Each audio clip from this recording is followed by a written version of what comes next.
किम विद्या कुलशील रूप विभवई किम दान यज्ञादिभिः।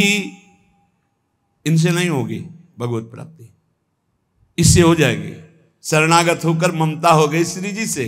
अब यहां कह रहे कि देखो इस पर गर्व मत कर लेना। किम विद्या कुलशील रूप विभवई किम दान यज्ञादिभिः किम विख्याति सतई किमग्र तपसा किम न्यास योगादिभिः किम तत्वानुभवेन विष्णु भजन किम तस्य वात्यद्भुते यो वृंदावन ईश मोहन रसे प्यासीन सर्वस्वधी। क्या हुआ? यदि तुम बहुत विद्वान हो और निरंतर भजन नहीं करते, भोग सामग्री रुपया पैसा संसार यश कीर्ति कुछ नहीं तुम्हारी विद्या किसी काम में नहीं आएगी। किम विद्या किसी काम में नहीं आएगी, पक्का नहीं आएगी। बहुत वैसे शब्दों से कहा गया है कि जैसे गधे की पीठ में ईंट लाद दो या चंदन लाद दो या वेद लाद दो, उसको भार ढोने से मतलब। ऐसे ही बुद्धि में केवल विद्या है, उसका प्रयोग नहीं है। कामादि शत्रु पर विजय प्राप्त नहीं की, हृदय निरंतर भगवदाकार वृत्ति में नहीं गया, तो विद्या किस काम की जो अविद्या को नष्ट ना कर दे। केवल विद्या है, अविद्या का नाश हो करके ब्रह्म विद्या जागृत नहीं हुई या पराविद्या, तो फायदा क्या हुआ ऐसी विद्या का? बहुत ऐसा है। किम विद्या, किम विद्या क्या है?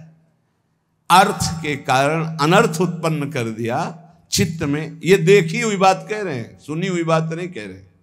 क्या विद्या, किस काम की विद्या रही तुम्हारी? और भी बात, ये महापुरुषों के वचन हैं। किम कुलम, बहुत ऊंचे कुल में तुम्हारा जन्म हुआ और भजन नहीं किया तुमने, भगवत आराधना नहीं की, तो तुम्हारा वो अहंकार तुम्हें नरक ही ले जाएगा, कुछ नहीं होने वाला उससे। ध्यान रखना। राजसु यज्ञ में महाभागवत स्वपच की पूजा करवाई वाल्मीकि स्वपच की। क्यों? क्योंकि जहां दैन्य है भगवत भक्ति वो सबसे बड़ा। अहोबत स्वपच तो गरियान यज्ञाग्ञे वर्तते नाम तोभ्यम। वो स्वपच भी सर्वश्रेष्ठ परम पूजनीय है जिसकी जिह्वा पर भगवान का नाम है। प्रहलाद जी ने कहा है कि सब गुणों से युक्त ब्राह्मण है और भजन नहीं करता, मनमानी आचरण, शास्त्र विरुद्ध आचरण, तो किम कुलम, क्या उससे प्राप्त हो जाएगा? तीसरी बात कह रहे, बहुत रूप है, बहुत वैभव है, बहुत शालीनता दिखाई दे रही, लेकिन भजन नहीं प्रभु का। चित्त वृत्ति को संसारिकता से हटाकर प्रभु में लगाते हुए अपने सांसारिक कर्तव्य का पालन करना भगवत प्राप्ति का हेतु होता है। नहीं तो कह रहे किम विभवई किम रूपम, ये तुम्हारा पद, तुम्हारा रूप, तुम्हारा वैभव किस काम में आएगा? अगर आपको लगता है कि पत्नी भजनानंदी है तो जीव अपने भजन के प्रताप से भगवत प्राप्ति करता है, पत्नी के भजन से नहीं। पति भजन करेगा तो पत्नी को तो, लेकिन पत्नी भजन करेगी तो पति को नहीं, ये ध्यान रखना। पाणी ग्रहण में नीचे हाथ होता है पति का, ऊपर पत्नी का होता है। आप भार ले रहे हैं इसलिए आपको हिसाब देना। अगर पत्नी भजन करेगी तो भगवान को प्राप्त होगी, आप भजन नहीं करोगे तो नरक को प्राप्त होगी, पक्की बात है। और आप भजनानंदी हो, पत्नी आपके प्रतिकूल आचरण करेगी तो वो नरक जाएगी, और अगर अनुकूल आपकी सेवा में भगवत भाव से लगी है तो उसका यही भजन उसको भगवत प्राप्ति करा देगा। सिद्धांत को समझना है। और ऐसा नहीं है कि जैसे कहा जाता है कि एक जन्म नहीं है तो 7 जन्म का बंधन है, नहीं कहा जाता बंधन। अरे 7 सेकंड का तो भरोसा नहीं। दुनिया में लाखों का मेला जुड़ा, हंसा जब जब उड़ा अकेला उड़ा। ये नहीं आएगा कि थोड़ा ये साथ ही विमान में बैठा ले, ऐसा नहीं होगा कि पत्नी पुत्र परिवार इस जगत के नाटक मंच पे है, जहां ये शरीर छूटा सबका अलग अलग हिसाब किताब अपना है। ऐसा थोड़ी कि जैसे एक लड़का लड़की प्यार का नाटक करके देखा कि नहीं मिल पाएंगे, बोले जहर खा लो तो जन्म जन्म के साथी बन जाएंगे। अरे सारे प्रेत बनोगे, नरक में जाओगे, जन्म जन्म क्या क्या जानते हो जन्म जन्म? हाँ, एक बात हो सकती है, दोनों मिलकर डट के भगवान का भजन करो, भगवान से प्रार्थना करो, तो दोनों भगवान के धाम में, जैसे हमारे गुरुदेव भगवान सहचरी बप्पू और उनके प्रसाद से अपने लोग, तो वहां सब पता चलता है मेरे गुरुदेव, जैसे अभी गुरुदेव भगवान वैसे वो उस समय भी गुरु रूपा सहचरी के हर समय साथ रहेंगे।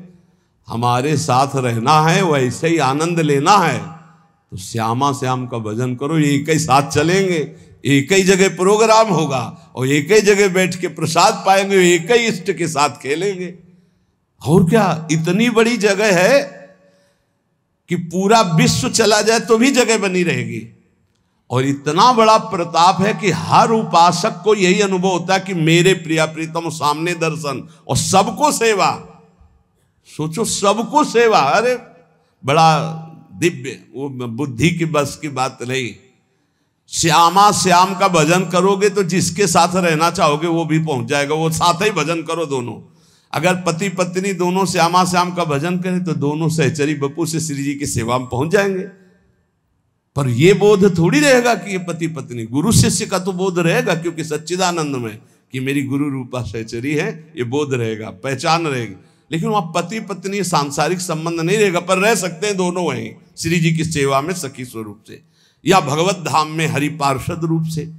तो कह रहे रूप विभव पद प्रतिष्ठा ये तुम्हें भगवत प्राप्ति नहीं कराएगी, नहीं, यहीं सर हो, भजन नहीं करोगे तो वहां थोड़ी सर माने जाओगे। नहीं, जब मुजरिम बना करके तुम्हें ले जाया जाएगा तो वहां साहब वाली थोड़ी मिलेगी।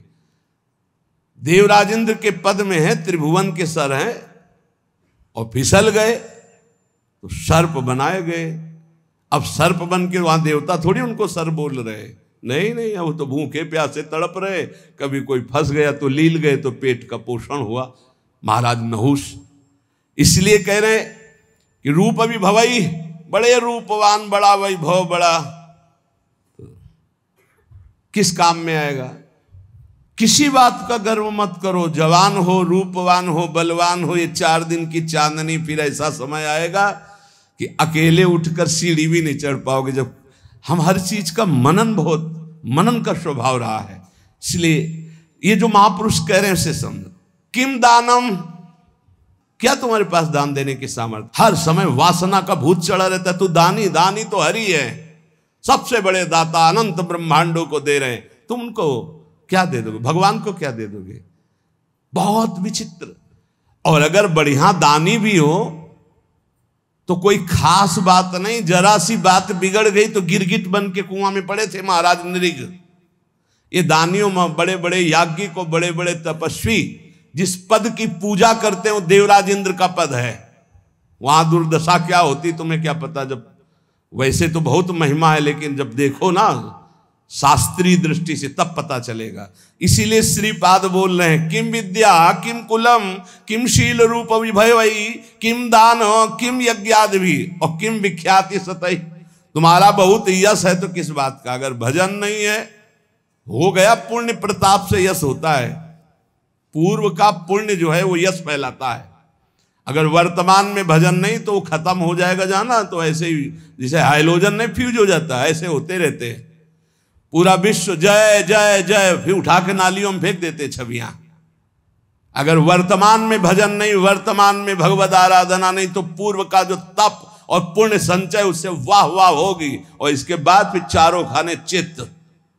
ये माया है, बर्दाश्त किसी की नहीं करेगी। और अगर भजन वर्तमान में हो रहा है, नाम जब वर्तमान शब्द पर ध्यान दीजिए, वर्तमान में तुम्हारा चरित्र पवित्र है, तुम्हारा नाम जप हो रहा है, तो बिस्तरे सब जग विमल कीरति साधु संगति ना टरे, बास वृंदा विपिन पावे श्री राधिका जो कृपा करे।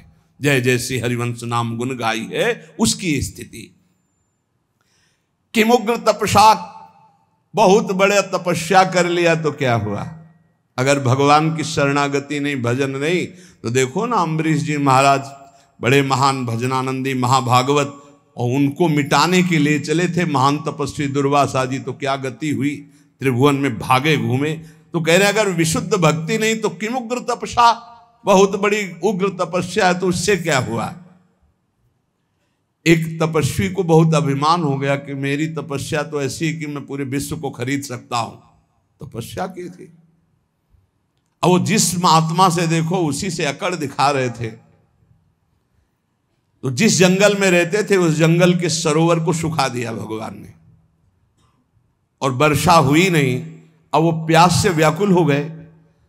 अब भगवान एक साधारण पुरुष का स्वरूप रख के घड़ा एक रखकर ठंडा जल दूर से दिखाई दे रहा था, नजदीक से निकल। महात्मा ने कहा पानी पिला दो। बोले कुछ देव तब पानी पिला दें, ऐसे क्या? बोले आधी तपस्या दी।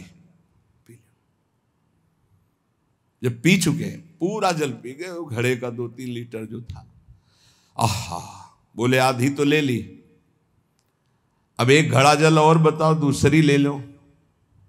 जब बताना हम लेके आ जाएंगे। तुम तो कह रहे थे पूरी सृष्टि को खरीद लेंगे अपनी तपस्या से, और 2 घड़े जले में बिक गए तुम्हारी सारी तपस्या। क्या रहा तुम्हारे? उनको क्या अहंकार नहीं, ये वायु, ये अग्नि, ये जल, ये पृथ्वी, ये तुम्हारा पोषण कर रही। अहंकार मत करो, उसी से तुम्हारा शरीर बना है, उसी से तुम तप कर रहे हो, तो भगवान की जय जयकार करो। अहंकार करने की जरूरत नहीं। तुम्हारा जितना तप है 2 घड़े जल में बिक गया। एक बड़े तपस्वी थे, और एक शांत चित्त भजनानंदी महात्मा, तो गंगा पार कर रहे थे नाव में बैठकर शांत चित्त। अब उनके साथ बहुत से शिष्य थे जो उनके सेवा परिचर्या में थे। ये बात देखकर एक तपस्वी महात्मा अपमान करने के लिए खड़ाऊ पहनकर गंगा जी में ऐसे साथ साथ चलने लगे। तो जो अज्ञानी जन थे वो गए, वाह भाई महात्मा हो तो ऐसा, क्या महात्मा खड़ाऊ पहनकर गंगा जल से निकल रहा है। जब पार गए तो उन महात्मा जी बिल्कुल उदास, जो नाव में बैठे थे, गए उन महात्मा से कहा, ए महात्मा, क्या है भीड़ बटोरे घूम रहे हो, कोई तप है तुम्हारे अंदर? कुछ नहीं बोले हो। तपस्वी होकर के नाव में बैठ करके आ रहे हो, कुछ नहीं बोले। नाविक से बात की उन महात्मा, भैया प्रति सवारी कै रुपया होता है? बोले 2 रुपया। हम अपने शिष्यों से कहा सब गिन करके मेरा भी 2 रुपया दे दो। 2 रुपया दिया। जब सब चले गए तो उन महात्मा से कहा, रुको महात्मा, जिन गंगा जी को भगवान शंकर ने सम्मान के लिए अपने मस्तक पर रखा, उन गंगा पर पादुका से चलकर अपने तप के प्रभाव से सारे तप को नष्ट कर लिया। जो तूने सारे जीवन का तप नष्ट करके पार किया, वो 2 रुपये में पार कर लिया। वो 2 रुपये में पार। ये अगर तपस्या का अहंकार हो जाए तो 2 कौड़ी की तपस्या हो जाती है। श्रीपाद कह रहे हैं कि मुग्र तपसा और न्यास योगादि भी। और एक बात कह रहे हैं, क्या हुआ तत्व ज्ञान? तत्व बोध होना अलग बात है, क्या हुआ तत्व ज्ञान हुए? यदि भगवान से आपका चित्त नहीं जुड़ा तो तत्व ज्ञान बघार लो, केवल उससे कोई आत्मानंद की अनुभूति थोड़ी हो जाएगी। तत्व ज्ञान होना अलग बात है, तत्व बोध होना अलग बात है। तत्व ज्ञान की चर्चा कर लेना अलग बात है, तत्व बोध होना अलग बात है। फिर आगे कह रहे, ये बड़ा सूक्ष्म विषय है। अगर आप किसी लोकांतर की चाह के लिए भजन करते हैं, वो भी महत्वपूर्ण नहीं है। महत्वपूर्ण है प्रेम प्राप्ति के लिए। हमें प्रभु से प्रेम। सच्चे भजनानंदी का स्वरूप क्या होता है? हमारा भजन कभी छूटे ना, और इसका फल ये हो कि जिनका हम भजन करते हैं उनकी स्मृति में हम तड़पे रोएं। ये खास बात। इसीलिए यहां कह दिया किम विष्णु भजनई, क्या किसी लोकांतर के सुख की चाह करके भजन करना। यदि आपको वृंदावन ईश मोहन रसे प्यास सीन सर्वस्वधी है, यदि आपकी बुद्धि वृंदावन के ईश श्यामा श्याम के प्रेम में मत वाली नहीं हुई तो कुछ प्राप्त नहीं हुआ। जीवन का सार भगवत प्रेम, क्योंकि प्रेमी महापुरुष है। भगवत प्रेम, तत्वबोध भी आत्म प्रेम है, उसमें मुझे कोई संशय नहीं। तत्व ज्ञान और तत्व बोध होना बड़ा अंतर है। जैसे हलवा बनाने का ज्ञान हो जाना और हलवा बना करके खा लेना, इतना अंतर है। तत्व ज्ञान हलवा बनाने का ज्ञान हो जाना, और तत्वबोध हलवा बनाकर खाकर उसका स्वाद ले लिया, वो तत्वबोध। श्री भर्तृहरि जी महाराज कहते हैं कि मुझे लगा था कि मैं बहुत ज्ञानी हूं। संतों के वचन बहुत अमृत में होते हैं। कह रहे हैं कि यदा किंचित ज्ञोहम द्विपयु मदांधा समभवम। मुझे लग रहा था कि मैं चक्रवर्ती सम्राट हूं, मैं बहुत पुण्यवान हूं, मैं बहुत महात्मा हूं, मैं बहुत ज्ञानी हूं।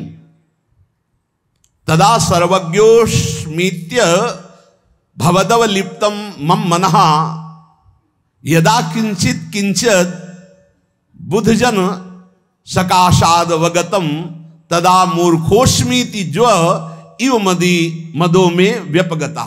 आज मुझे पता चला कि मैं मूर्ख हूं। मुझे लग रहा था मैं ज्ञानी हूं, मैं चक्रवर्ती सम्राट हूं, मैं मदोन्मत्त हो रहा था। लेकिन जब मुझे इस संसार का रहस्य पता चला तो लगा मैं मूर्ख हूं। सुना चुके हैं भर्तृहरि जी का यहां जो परिवर्तन हुआ उनके जीवन का। भर्तृहरि जी के मन में एक बात थी कि संसार का सबसे बड़ा सुख क्या है? बोले काम सुख। अंदर देखा, बहुत विवेकवान थे। उन्होंने अपने अंतःकरण को देखा कि संसार का सबसे बड़े मांग सुख क्या है? काम सुख पाया। और वो अपने अंदर पाया कि मेरे अंदर भी काम सुख है। तो चक्रवर्ती सम्राट, इनके मन में आया कि फिर हम ऐसा काम सुख पूर्ण क्यों न कर ले जिससे हमारे मन की इच्छा शांत हो जाए।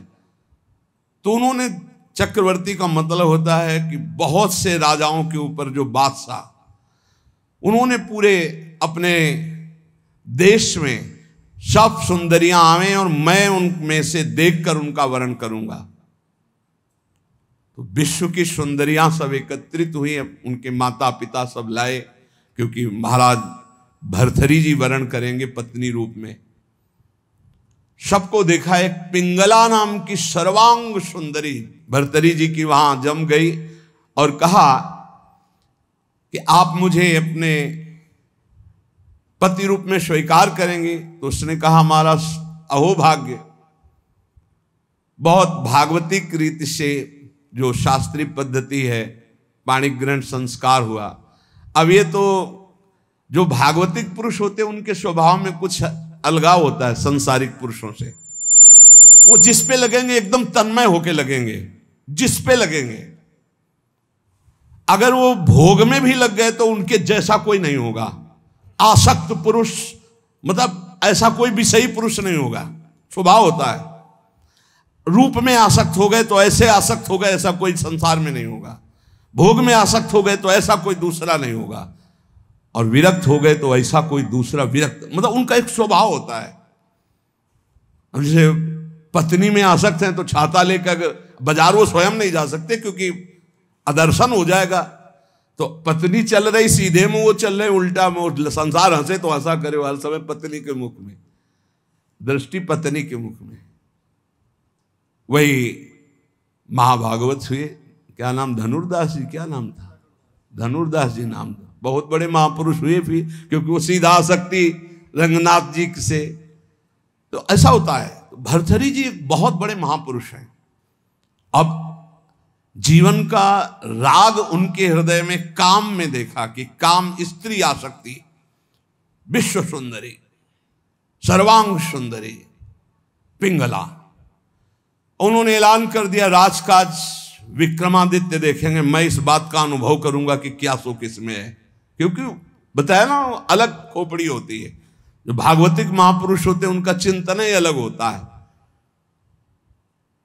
बड़ी ही सुंदर पत्नी बिल्वमंगल जी की, पातिव्रत धर्म से, एक बार नहीं देखा। वो आसक्त चिंतामणि में तो आसक्त, अलग खोपड़ी होती है। अब रात दिन केवल महाराज भर्तृहरि और पिंगला, और हर खान पान की व्यवस्था, बस पर्दे के अंदर सामग्री रख दो, जाओ। कोई प्रश्न उत्तर नहीं, कोई राष्ट्र की बात नहीं, कोई समाज की बात नहीं। ये अनुभवी जैसे वैज्ञानिक नहीं होते कि जब जिस विषय का शोध करना होता है तो बस उसी में पूरा चित्त लगा देते हैं। समय कट रहा था और मन की चाल होती नवम नवम नवम। मन कभी एक में रमण करने के लिए बहुत काल तक राजी नहीं होगा, उसकी चाल होती नवम नवम भोग। एक दिन पिंगला अपने महल के पीछे की खिड़की खोल करके ऐसे ही देख रही थी तो देखा अश्वपाल, हजारों घोड़ों की देख रेख करने वाले सेवकों का स्वामी, हष्ट पुष्ट ऐसे। अचानक दृष्टि उसकी पड़ी तो उसने ऐसे नमन किया, क्योंकि महारानी देखते ही आसक्त हो गई पिंगला। अब विचार कीजिए, चक्रवर्ती सम्राट महाराज भर्तरी से भला वो अश्वपाल किस योग्य, चित्त पूरा आसक्त। अब मिलन शुरू हो गया और राज काज विक्रमादित्य को दे दिया था। विक्रमादित्य बहुत प्रवीण थे, उन्होंने कहा कि शास्त्र प्रमाणित किसी का भी मन कभी भी कहीं भी विचलित हो सकता है, इसलिए मेरे भाई इस समय सुध में नहीं है, इसलिए गुप्तचर रूप से दास दासियां हर समय तैनात कि कहीं हमारे महाराज को किसी भी तरह की हानि ना हो जाए। सूचना मिली कि हानि प्रारंभ हो चुकी है। एक अश्वपाल एकांत में महारानी से मिलता है। महाराज दिन में शयन करते हैं, उस समय वो मिलती है। पूरी बात पक्की जब देख ली तब भर्तरी जी को सूचना दी कि महाराज विक्रमादित्य आपसे मिलना चाहते हैं। बहुत प्रवीण थी पिंगला, तुरंत समझ गई। हमें लगता है हमारी बात उन तक पहुंच गई। तो उनका महाराज, मैं आपके भाई की एक बात कहना चाहती हूं कि उनकी दृष्टि हमारे ऊपर बहुत गलत है। तो उनका महल से तो निकलती नहीं, गलत कैसे हो गई? तो उनका खिड़की पे खड़ी थी, वो घोड़ों की देख रेख करने वाले अश्वपाल के पास गए थे, वहां से मुझे देखा तो फिर मुझे बुलाया, मैं उनसे गए, उनके पास गई। उनका इरादा ठीक नहीं था, इसलिए हमने कुछ कड़वे वचन कहे, क्षमा करें आपके भाई हैं लेकिन उनकी आदत बहुत खराब है। तो उनका ऐसा विक्रमादित्य कर सकता है? जान न जाए, ये भगवान की माया विचित्र है। विक्रमादित्य है, बोले भ्राताश्री आपके साथ छल हो रहा है। बोले हाँ मुझे पता है छल हो रहा है, तुम्हारे जैसा नीच भाई होगा तो छल क्यों? यही बताने आए हो ना कि पिंगला आचरणहीन है। भाई आपको पता है? बोले पता है हमें कि तू आचरणहीन है। मेरा आदेश है कि ऐसे भाई को नगर से निष्कासित कर दिया जाए, कभी हमारे नगर में मुंह मत दिखाना। इतने आसक्त थे पिंगला पे भर्तरी जी महाराज। विक्रमादित्य कुछ बोल ही नहीं पाएगी। ये क्या, बड़े बड़े जो मंत्री थे उन्होंने बोलने की हिम्मत नहीं रह गई कि जब भाई के प्रति ऐसा इनका, तो कोई नहीं बोल पाया और निकाल दिए गए। पर मंत्रियों ने उनको सुरक्षित रखा। एक दिन जब असलियत का पता चलेगा तब ये रोएंगे, उसी समय मैं आपको सामने पेश करूंगा। अब भगवान कोई ऐसा ना सोचे कि पाप कर्म दबा रहेगा, वो ऊपर उठता है, अपना प्रभाव दिखाता है। एक नगर का ब्राह्मण गरीब तपस्या कर रहा था महाराज देवराज इंद्र की मंत्र से, उनकी इस बात के लिए कि मुझे धन मिले, मैं गरीब हूं, जिससे हमारा परिवार सुखी हो जाए। बहुत तप किया तो देवराज इंद्र प्रकट हुए, कहा ये अमर फल लीजिए, और अंतर ध्यान हो गए। वो बात करे करे तेरे अंतर ध्यान, तो उनका अमर फल लेके क्या करूं? वैसे दरिद्र गरीब ब्राह्मण हो, अमर होकर के क्या करूंगा? तब विचार आया कि अगर ये अमल फल महाराज भर्तरी को पवा दे तो धर्मात्मा वीर राजा वो अमर रहेगा, हमारे देश की सुरक्षा होगी और मुझे धन मिल जाएगा। ये अच्छा लगा। वो गए, महाराज की जय जयकार हो। पहले राजाओं के दरबार में या महल में ब्राह्मणों के लिए, ऋषियों के लिए, महात्माओं के लिए निषेध नहीं था, उनके लिए नहीं था कि हम आज्ञा लेकर आए। अंदर प्रवेश किए, नजदीक दासी ने कहा कि कोई विप्र देवता पधारे। उठकर प्रणाम किया, कैसे आगमन हुआ, आज्ञा कीजिए। तो उनका प्रभु मुझे ये तपस्या के द्वारा अमर फल मिला है और ये मैं आपको पवाना चाहता हूँ, इसके बदले में धन चाहता हूँ। आदेश कर दिया जितना इनको धन चाहिए दे दिया जाए। अमर फल लिया और विचार किया मैं खा के क्या करूंगा अमर होके, क्योंकि मेरी आसक्ति तो पिंगला पे है। पिंगला से कहा तुम अमर फल खा लो, जब तक मैं जीवित रहूंगा तब तक तुम्हें देखता रहूंगा। पिंगला ने कहा ऐसे थोड़ी अमर फल खाया जाता है, स्नान करके मंत्रानुष्ठान करके लाओ हमें। तो उनका नहीं, पालो मेरे सामने। बोले तो इतना विश्वास नहीं है। अब बस प्यार में तो दम होती है, नहीं विश्वास पक्का है तो फिर आप निश्चिंत रहिए। पिंगला ने सोचा मैं क्या करूंगी खा के, मेरा दोस्त अगर पालेगा अश्वपाल वो बढ़िया। एकांत में मिली अश्वपाल को, क्योंकि कांटा विक्रमादित्य थे, वो तो नगर निष्कासित हो गया, बिल्कुल स्वतंत्रता थी। महाराज इस रास्ते से बेशुद्ध थे। अश्वपाल ने उस अमर फल को लिया तो उसने विचार किया कि मैं क्या करूंगा। और महाराज की नृत्यांगना ऐसी सुंदर थी जिससे आसक्ति थी। मिला और कहा देखो ये अमर फल मुझे मिला है, आप पालोगी तो जब तक मैं जीवित रहूंगा आपको देखता रहूंगा, मिलता रहूंगा। ठीक है। नृत्यांगना ने सोचा जिसके दरबार की मैं नृत्यांगना हूं, अगर वो महाराज अमर रहेंगे तो हमारा जीवन सार्थक रहेगा और महाराज मुझे बहुत सम्मान देंगे जब मैं अमर फल दे दूंगी। उसने प्रार्थना करवाई कि आपके दरबार की नृत्यांगना मिलना चाहती है आपसे।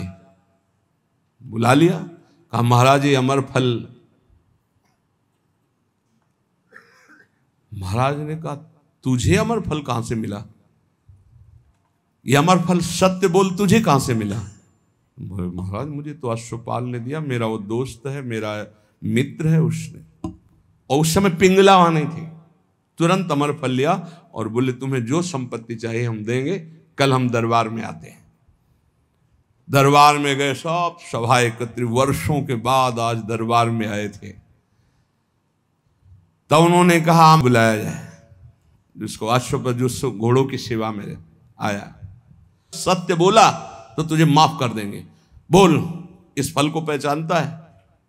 हाँ सर, यह अमर फल है, तुझे कैसे मिला? सत्य बोलना, अगर झूठ बोला तो उनका अगर हमारे प्राण माफ किए जाएं तो बिल्कुल सभा में कहता हूं कोई दंड नहीं मिलेगा। उनका महारानी पिंगला ने दिया है। ठीक है, जाओ बुलाओ पिंगला। अब वो तो सज धज के आ रही थी कि आज दरबार में पार्श्व में विराजमान होंगी सिंहासन। गए कटघरे में खड़ी हो करो, और तलवार निकाला और कहा देखो मेरे देश के विप्र ने तपस्या की थी, अमर फल दिया था, इनको पवाया था, ये अमर है और मैं काटूंगा, ये मरेगी नहीं। ये अरे महाराज क्यों, क्या तुझे अमर फल पर विश्वास नहीं? सर झुका दे। कहां है वो अमर फल? सत्य बोल तो तुझे माफ करो। बोले अश्वपाल को दिया था। क्या मेरे से श्रेष्ठ है अश्वपाल? मैं चक्रवर्ती सम्राट भर्तरी तेरे योग्य नहीं रहा? धिक्कार है ऐसी बात। तभी कह रहे यदा किंचित व्योहम द्विपयु मदांधा संभवम।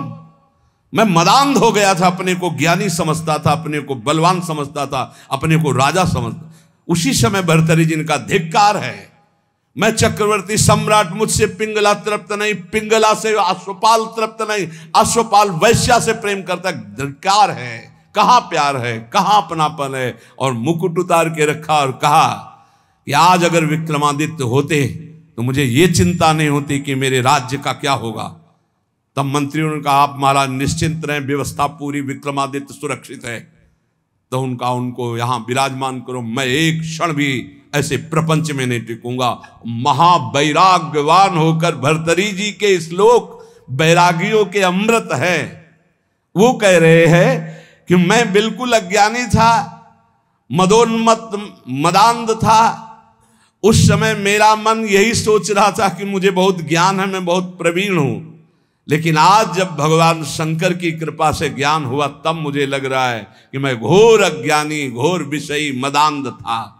मेरा अहंकार दूर हो गया कि मुझे ज्ञान था।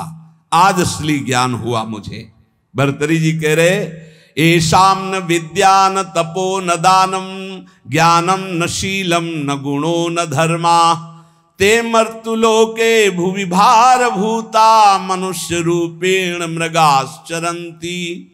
जिनमें न भागवतिक विद्या है, न भगवत तत्व का ज्ञान है, न शील है, न गुण है, न भागवतिक धर्म है, तो मृत्यु लोक में पृथ्वी में भार बने हुए मनुष्य रूप में वो पशु हैं साक्षात।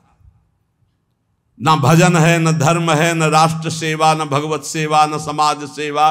बोले पशु हैं साक्षात, मनुष्य रूपेण मृगाश्चरन्ति, रूप तो मनुष्य का है लेकिन पशु है, राक्षसी भाव है। जाड्यम धियो हरति सिंचति वाच सत्यम, मानोन्नतिम दिशति पापमपा करोति, चेतः प्रसादयति दिक्षु तनोति कीर्तिम, सत्संगति कथय किम न करोति पुंसाम। यदि संत पुरुषों का संग मिल जाए तो किसका नहीं उपकार हो जाएगा, अर्थात किसका नहीं मंगल हो जाएगा, अर्थात सबका हो जाएगा। क्योंकि संत पुरुषों के संग से बुद्धि की मूर्खता का अपहरण होता है, जड़ता का अपहरण होता है। सत्संग से वाणी में सत्य का संचार होता है, सत्संग से सबको सम्मान देना आता है, सत्संग पाप को दूर करता है, सत्संग चित्त को आह्लादित करता है, क्योंकि चित्त से वो प्रभु का चिंतन करता है, और समस्त दिशाओं में कीर्ति फैल जाती है सत्संगी महापुरुष की। इसलिए धन्य है जिसको सत्संग प्राप्त हो गया। भोगा न भुक्ता वयमेव भुक्तास, तपो न तप्तम वयमेव तप्ताः, कालो न यातो वयमेव यातास, तृष्णा न जीर्णा वयमेव जीर्णा। हमने भोगों को नहीं भोगा, भोगों ने हमको भोग लिया, किसी काम का नहीं रखा। तप नहीं किया, तप्त होते रहे, जलते रहे। काल व्यतीत नहीं हुआ, हमारा जीवन व्यतीत हो गया। तृष्णा नहीं मरी, हम जीर्ण हो गए, वही भोग वासना। इसलिए भक्तिर्भवे मरण जन्म भयम हृदिस्थम, स्नेहो न बंधुस न मन्मथला विकारा, संसर्ग दोष रहिता विजना वनांता, वैराग्य मस्तिकिमतः परमर्थ नियम। सबके आदि कारण भगवान का भजन करो, मान लो मेरी बात, वही तुम्हारे हृदय से जन्म मृत्यु का चक्र मिटा देंगे। यहां कोई तुमसे प्यार नहीं करता, भर्तरी जी कह रहे, उनका अनुभव। ना कोई तुम्हारा या भाई है, न बंधु है, न कुटुंबी है, न पत्नी है, न पुत्र है। केवल माया ममता का विकार रचकर तुम्हें भगवत प्राप्ति से विमुख करने का नाटक कर रही है। हृदय में एक काम विकार का अभाव कर दो, कुछ नहीं है इसमें, केवल माया नाटक के द्वारा समय नष्ट कर रही है। कामिनी के कमनी कलेवर को देखकर जिसका मन आसक्त हो गया वो क्या करेगा। ये संसारिक लोग केवल शरीर संसर्ग जनित सुख में ही अपने जीवन को नष्ट कर देते हैं, वो परमात्म सुख को नहीं जानते। ये शरीर कोई अपना थोड़ी है, इसमें कोई सुख है। बहुत विचित्र है, प्रवचन कर लेना सरल है, सुन लेना सरल है, आसक्ति हटाना कठिन है। शरीर अविद्या है, केवल अविद्या। ये जो आप देख रहे हो, अविद्या का भोग ही एक लक्ष्य बना हुआ शरीरधारियों में। परम विद्या भगवान के आनंद की हमारे अंदर मांग है, इसलिए हर भोग के बाद हमें घृणा हो जाती कि यार शायद इसमें सुख नहीं, शायद इसमें सुख हो, इसमें सुख नहीं। पूरा जन्म जन्मांतर व्यतीत होते गए, आज तक नहीं वो मिला सुख, क्योंकि हमारे अंदर जो मांग है वो परमात्म सुख है। परमात्म सुख प्राप्त करने के लिए मानव जन्म मिला है। इसीलिए श्री भर्तरी जी कह रहे हैं, अगर सुख है तो राग रहित होकर वैराग्य में सुख है। जब तक शरीर स्वस्थ है तब तक भगवत प्राप्ति का उपाय कर लो, नहीं धोखा हो जाएगा। यावत् स्वस्थमिदं कलेवर गृहम, यावच्च दूरे जरा, यावच्चेन्द्रिय शक्तिर प्रतिहता, यावच्छयो नायुषः, आत्मश्रेयसि तावदेव विदुषा कार्यः प्रयत्नो महान, प्रोद्दीप्ते भवने च कूप खननम प्रत्युद्यमः कीदृशः। भर्तरी जी महाराज कह रहे, जब तक तुम्हारा शरीर जवान है, स्वस्थ है, आप भजन कर लो। बुढ़ापा में भजन नहीं कर पाओगे, बुढ़ापे में भजन नहीं होता, प्रपंच होता है। प्रपंच जीवन भर प्रपंच किया तो बुढ़ापे में प्रपंच ही। बूढ़े तोता को कुछ नई चीज नहीं सिखा सकते। एक लाया गया था तोता, तो जैसे को राधा, तो राधा नहीं बोलेगा, उसको जो सिखाया गया था वो बूढ़ा तोता उतना ही बोलता था बस। जैसे मिट्ठू तो कहेगा मिट्ठू, राधा नहीं बोलेगा, क्योंकि सिखाया नहीं गया ना। ये प्रपंच सीखे हुए हैं मन बुद्धि पूरे जीवन, अब उनको बुढ़ापा में कहो राधा, तो बुढ़ापा में राधा थोड़ी बोलेंगे। देख लो जब बूढ़े बैठे हो, देखना ये बात अच्छे से समझ लो। बूढ़ा तो होता राम राम नहीं रटता, राधा राधा नहीं रटता। तो कह रहे जब बुढ़ापा आ जाएगा तो भजन नहीं होगा, जवानी में भजन नहीं करोगे तो बुढ़ापा भजन नहीं होगा। ए सुन लो, जो जीवन में भजन किए बुढ़ापा में भी भजन करेंगे, जो जवानी में भजन नहीं किए बुढ़ापा में नहीं कर पाएंगे। पक्का समझ लो, पक्का नहीं कर पाएंगे। बातें चाहे जितनी बना ले, भजन की पद्धति जवानी में सीखी जाती है बचपन से। ये बहुत बढ़िया कृपा हो गई, आप लोग सब नौजवान भजन में लगे हो। अगर इस समय अपनी निरंतर भजनाकार वृत्ति कर लो ना, तो जिससे आगे चल करके भजन करना थोड़ी पड़ता है, नहीं वो चलता रहता है। बड़ा आनंद, क्षण क्षण रुदन करन, ऐसा आनंद प्रकट होता। मान लो जो आनंद की खोज कर रहे हो कहीं नहीं, सिर्फ भजन में मान लीजिए, प्रार्थना मान लीजिए, सब सुख आपको घेर लेंगे। क्योंकि माधव की चेरी माया है, और आप माधव का भजन करते हो तो माया आपकी सेवा में हो जाएगी, और माया की तरफ माधव को छोड़कर चलोगे फिर नहीं चल पाओगे। पक्का समझ लीजिए, अगर हरि को छोड़कर तुम माया को भजना शुरू कर दोगे तो कुछ छात नहीं लगेगा। हरि को पकड़ लोगे तो, पर हरि को कोई नहीं पकड़ रहा चाह। पक्का बहुत बड़ी माया के प्रभाव प्रलोभन प्रवृत्ति है, हरि को एक क्षण में छोड़ देगी। एक बार नारायण भगवान ने कहा लक्ष्मी जी से कि देखो प्रभाव तो हमारे ही जोर का है। तो लक्ष्मी जी ने कहा वैसे हम आपके ही प्रभाव से प्रभावित है, लेकिन दुनिया में हमारा ही प्रभाव है।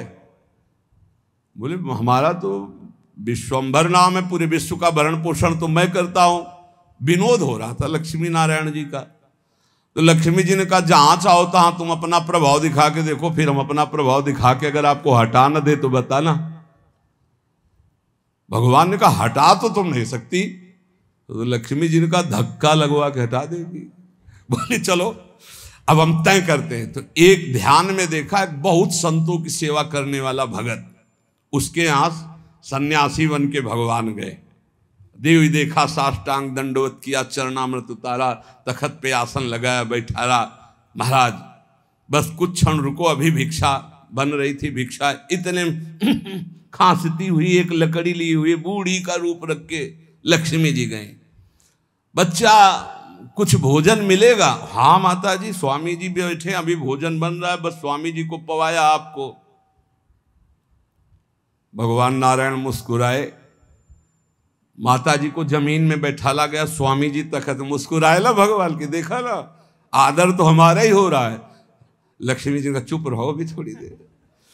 आए तो स्वामी जी अपन नारियल का खप्पर, लक्ष्मी जी ने कहा बच्चा हम बर्तन अपने पास रखती, झोली बढ़िया रत्न जटित, सोने की थाल, सोने की कटोरियां, ऐसे चांदी।